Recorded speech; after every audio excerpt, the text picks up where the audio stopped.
A day that depends on your city. Daily life in ancient Greece. Sun lights a small Greek courtyard as a teen ties sandals by a bowl of olives, the sea breeze promising a busy day.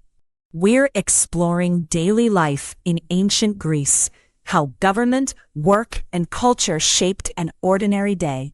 After today, you'll be able to explain why a kid in Athens and a kid in Sparta woke up to very different plans. Across Greece, people lived in city-states, a city and nearby villages run like a tiny country. Because each chose its own rules, routines changed from place to place, even though Greeks shared a language, festivals, and gods. Where you lived decided what you learned, ate, and talked about. Athens used democracy, citizens voting on laws and leaders. Here, citizens meant free adult men who could vote. Debates were part of daily life, not just special events. At the agora, the open-air marketplace, you could buy fish and also hear a speech about a new rule. A shopkeeper might sell you bread, then ask how you'll vote this week. Athens hugged the sea, so its economy leaned on maritime trade, moving goods by ship to distant ports. The harbor at Piraeus clattered with ropes, oars, and stacked cargo. Traders used the drachma, a silver coin, to make deals across different towns, keeping prices clear for locals and visitors. Hand over 2 drachmas, get your oil, no weighing lumps of metal or arguing over measures. Olives were a star crop. From rocky hills, families pressed olive oil for cooking, lamps, and trade, packing it into tall clay jars called amphorae.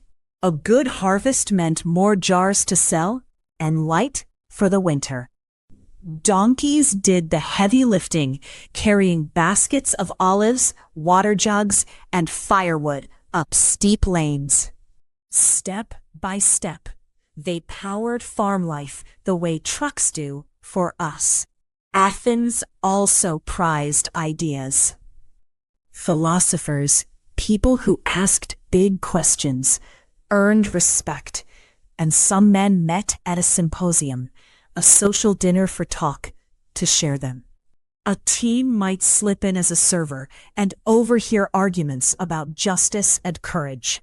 Most families lived in mud brick houses with plastered walls and a courtyard, an open-air room for cooking, weaving, and play. Morning chores could be grinding grain, fetching water, or mending a sandal by the doorway. Dinner was the main meal. Bread, olives, cheese, and sometimes fish or vegetables, with the family catching up. It was fuel and family time rolled into one. Now cross the mountains to Sparta, an oligarchy ruled by a small group, where life centered on discipline more than debate. Rules came from the top, and everyone was expected to follow them. Spartan boys began military training at 7, drilling, running, and learning to endure hardship in mess halls and barracks. A day might include wrestling practice, a cold meal, and marching in step until sunset. With men often away, Spartan women managed households and land. They organized harvests, oversaw workers, and were expected to be physically strong too. Across many towns, the Palaestra, a small gym with a sandy yard, taught boys wrestling and sportsmanship. Powdered hands, dusty feet, and friendly rivals were part of growing up. Theater pulled cities together. Tragedy, a serious play with actors and dialogue, tackled tough choices and consequences.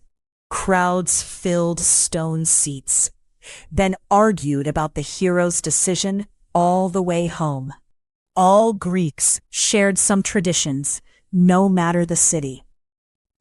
The Olympic Games, honoring Zeus, the king of the gods, paused wars so athletes could sprint, wrestle, and race chariots in peace.